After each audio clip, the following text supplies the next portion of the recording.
He's an average kid that no one understands. Fairly Odd Parents, Season 1, Episode 3, Spaced Out, written by Mike Bell, Butch Hartman, and Steve Marmel. A comic book-like green alien reminiscent of the film Alien appears on screen. Puny humans, we will now suck out your brains with bendy straws! The alien is speaking to the captive, Captain Laserpants, strung up on the wall of futuristic metal restraints. You can suck out our minds, livers, and spleens, but we will never surrender! The alien sticks a straw in Captain Laserpants' forehead. Silence, Captain Laserpants! No one can save you now! All of a sudden, a white, blue, and gold-clad space figure smashes through the wall. It's Crash Nebula! Hurrah! Hurrah! Intergalactic scum, your reign of terror ends now! Crash Nebula fires a cannon at the aliens, but they dodge it. Timmy Turner, bucktooth and a pot on his head, Chester McBadbat wearing a combination coat hanger and pot on his head, and AJ with a paper bag on his head are watching the previous unfold on their favorite cartoon, Crash Nebula. The Crash Nebula theme song then plays, and a dramatic fight between Crash Nebula and the aliens begins on the TV. It's pretty cool, huh, Chester? Yeah, don't you think, AJ? Positively. Will Crash Nebula escape the evil clutches of the Clutchulax? Tune in next week for another exciting episode of Crash Nebula. The cartoon ends. That was the best episode ever! Right, guys? Guys? Chester and AJ have moved side by side and narrow their eyes at Timmy. Get him! Chester and AJ whip out Crash Nebula gear and point their Crash Nebula toy weapons at Timmy, who blocks their attacks with a plate. Meddling humans! You'll never catch me! Timmy kicks over a table, shaking the ceiling downstairs. Below in the living room, Vicky, reading a pink magazine, notices the slight rumbling coming from upstairs. She looks up and sniffs the air. I smell fun. Upstairs, where Chester and AJ are still shooting a purple liquid at Timmy, who is shielded by the flipped table. 2 against 1, huh? Speaking into a handheld communicator with a glowing star on the antenna. Mothership! Come in, Mothership! This is Timmy calling Cosmo and Wanda. Do you read? In outer space, we see a mothership in the shape of a woman pushing a baby carriage. Inside the ship, Cosmo, seated in front of a large microphone, and Wanda to his left, float above 2 chairs as they watch Timmy's distress call come in over a black and white monitor. Aye, aye, Captain Timmy, sir. He said mothership. That means I'm in charge. Wanda throws Cosmo out of frame with her wand and approaches the microphone. Ah!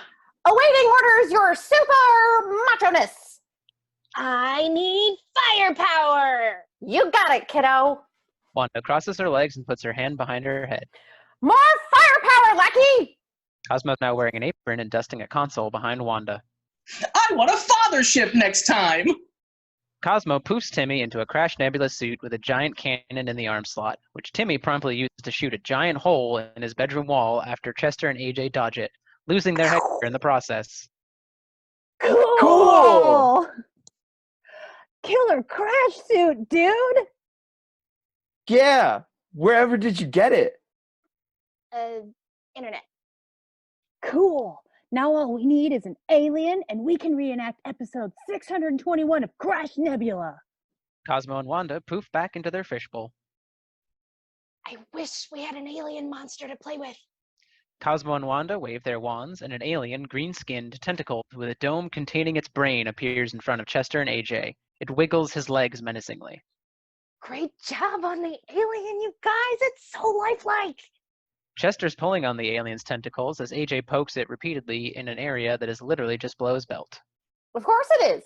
He's real. We're not so good at creating aliens. Yeah, so we borrowed one. What? Meanwhile, on an alien planet, reminiscent of a particular virus where an alien identical to the one poofed to Earth, except she has a cape and eyelashes, is pacing the floor in a building that looks to be a cross between a Roman temple and a cheese grater. Her husband, sporting a bushy chin-strap beard and scepter, approaches. Queenship Joylak, you seem troubled. King group along. Our son hasn't tortured the prisoners yet today. That's not like Mark. Computer, find Mark. Readings show that your son has been taken to Earth. Oh, no, not Earth. Assemble the Star Destroyers. We'll blow up that foul planet and get our son back. Queen Jupjopulax glares at him. Not necessarily in that order. On Earth in Timmy's house, the alien is waving 6 tentacles in ferocious display. Friends are loving this. Amazing! A fully automated animatronic space alien. Puny humans! What's up? I'm gonna suck your brains through these bendy straws! The alien has produced bendy straws. Cool. Actual Crash Nebula dialogue. The alien grabs Chester and holds him in the air. You Earth children aren't afraid of me? Or my straws?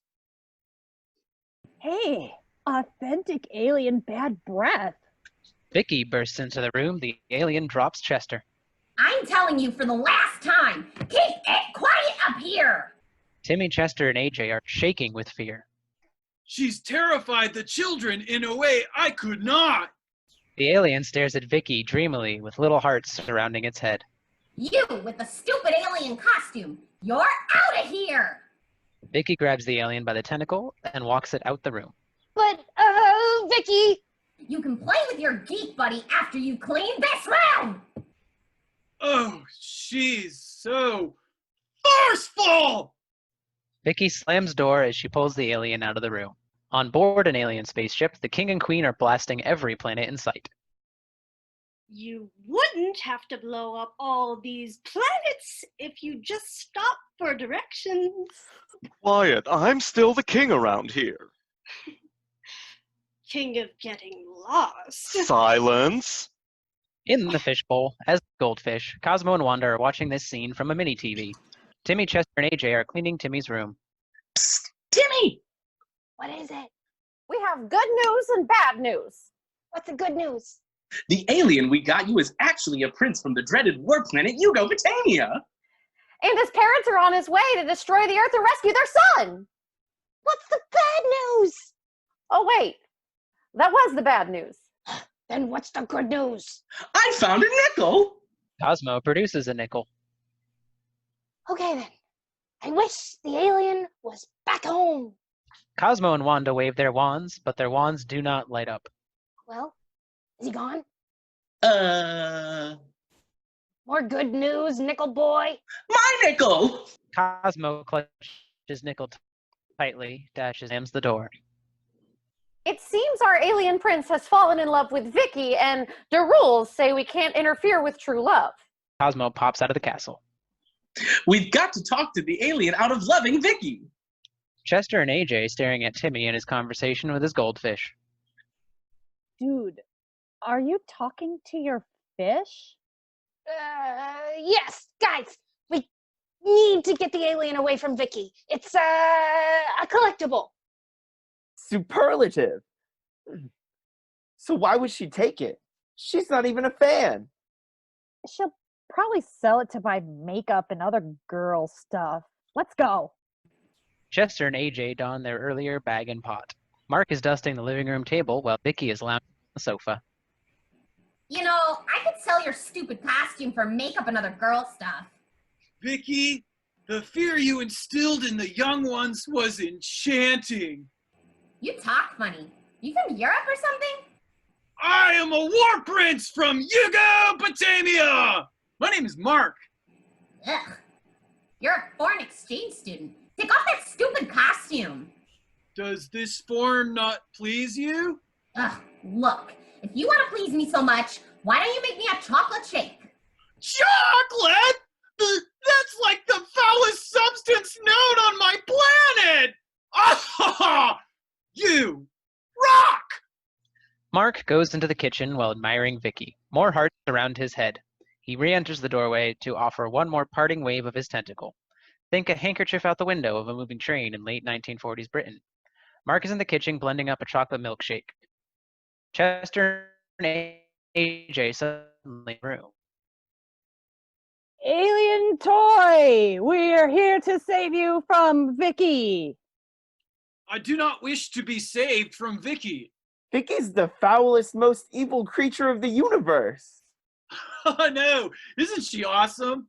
You two will make excellent appetizers for Vicky. Mark presses a button on his belt. An impressive alien weapon appears that squirts a purple substance at AJ and Chester, sticking them to the wall. Cool! This is just like what happened in today's Crash Nebula episode. In the living room, Mark is giving Vicky the chocolate shake and gazing at her lovingly. Timmy is watching the scene. Ugh, how could anyone fall in love with her? Wanda then looks at her wand, which shows the image of the Yucatanian ship coming closer to Earth. Timmy, there's something we've got to show you. Wanda poofs the upper floor of this raised ranch into an observatory for Timmy to see the mothership being destroyed. Looks like we have less time than we thought. Oh no, I'd better go talk to the aliens' parents. Maybe they can talk some sense into their son. Good idea. We can't destroy true love. But parrots can! Cosmo poofs Timmy, Wanda, and himself onto the Yucatanian ship. Inside the Yucatanian ship, where a Yucatanian guard, large gray and wielding a double-headed axe, stops the trio. Halt! Who goes there? Cosmo, Wanda, and Timmy of Earth. We need to speak with Mark's parents. If the king and queen you wish to see, you must face the perils 3. The guard slams the butt of his axe to the deck. It opens to reveal a large pink flower bed. Now, puny human, you must skip across the dreaded field of flowers. They're beautiful! Cosmo and Wanda both look at each other, realizing this cultural faux pas. I mean, gasp! Well, here goes nothing. Timmy looks directly to the camera. Really. Timmy prances through the flowers with ease. Amazing! The flowers touch his skin, but he neither bleeds nor burns. All the assembled guards stare open-mouthed. Ta-da! Behold, the second task. The lead guard presses a large red button. You must hug the galaxy's cutest and softest teddy bear. A giant metal box appears, opens to top of Timmy, revealing a pink teddy bear. Timmy has now appeared on top of the section of box that crushed him unscathed.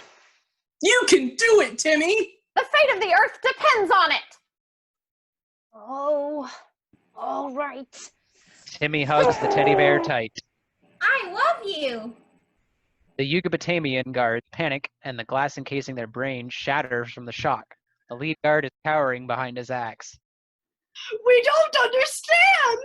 He didn't burst into flames! Never fear, my queen. Not even our mightiest warriors can survive the final task. 4 Yucatanians wearing hazmat suits carry a rectangular object in camps, place in front of Timmy, and hurry away. The box opens, and a pink rectangular object floats into the air, shimmering. Is that? It can't be! It is. Chocolate! Ha ha ha ha ha! Not so high and mighty now, are you, Earth punk? For your last task, you must eat the chocolate bar. Sure. I mean, not chocolate. Anything but that. Timmy hugs the Yucatanian guard in mock fear. Please don't make me eat it. The Yucatanian guard holds Timmy up to the chocolate, and Timmy takes a bite. Hey, there's peanuts in it.